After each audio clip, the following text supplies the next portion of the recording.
Hello guys, good morning. Welcome to my vlog. Ayan, vlog-vlogan po ni Arian. Yan po, maga po kaming gumising dyan para sa school.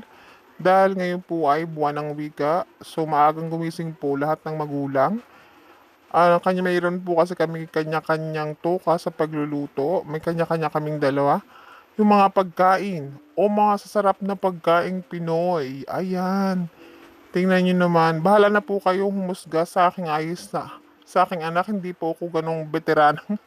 Oh my God, hindi po ako veterana. Hindi po ako, ano yan, hindi po ako talaga marunong mag-ayos dyan. Ayan, pininturahan ko lang yung aking picture, ang mukha ng aking anak. Yan. Kaya bahala na po kayo. Dahil siguro mo po ay maganda naman yan. Kalalabasan yan. Aking niliha. At saka nilagyan ko ng lipstick. O diba? So, pantay na. Bahala na kayong tumingin dyan.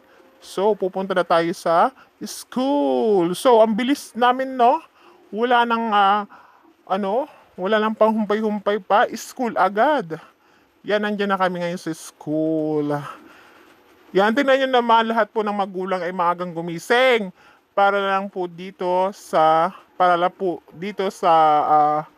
um, kaganapang ito.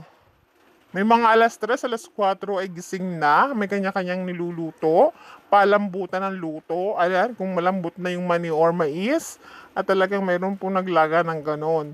Yan po, kung nakikita nyo po sa personal, kung gaano kagaganda ang gayak. Isang hi naman dyan. Ayan. Hello po mga mommies. Mga mudrakels. Ayan po.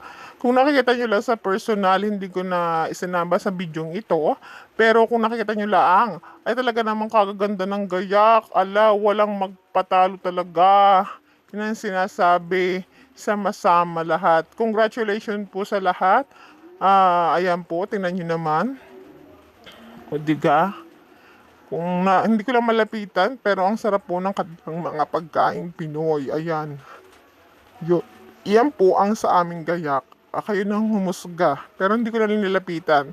Diyan po sa stage na yan, may mga ginaganap po dyan. Diyan na pipiliin yung mga katangi-tangi or talagang naggagandahang mga kasuotang Pampilipinyano at saka mga barong. Ayan, tingnan nyo naman. Oh, bahala na po kayong humusga inyong piliin. Hindi ko natandaan or hindi ko matandaan kung nagganyan ako nung ako may bata pa o dahil hindi talaga ako nagganyan kaya hindi ko matandaan. Ay, ang hirap pag hindi natatandaan. O talaga, kasi parang hindi ako nagganyan. Kaya ngayon ay pinararanas ko sa aking anak. Kasi nga, hindi ko naranasan. O yan, anak kayo na aking kapatid. Hi, Nini. Hindi ko kasi naranasan. So, yung mga dapat, hindi naman as in malakihang pera ang or ibibili mo para sa anak mo. Or nag-rent lang ako dyan. Pero hindi naman malaki kaya go lang. Kay rebels ko naman. Siyempre, hindi ko naranasan. At saka parang hindi din bagay sa akin. Iniisip ko pa lang. Hindi na bagay sa akin. Iniisip ko pa lang, oh, hindi talaga bagay. Sa kanila lang yung bagay. Yan, bagay yan sa aking anak, kaya siguro pinaganyan ko. Yung dalawa ko ha, para ganoon talaga ako, para walang inggit. Para wala mainggit sa akin ng mga anak, kailangan pantay-pantay. O yan, tingnan nyo na kung gaano kaganda, kung kaano kakagisig. O tingnan nyo naman yan, ang pambato ng grade 1. O alam nyo na, hindi na ako magsasalita. Joke lang. Charot. Ayan, tingnan nyo din. Oh ha, ito din, palaban. Oh, ha, para may kabuti. Yan, tingnan nyo. Ding. Syempre.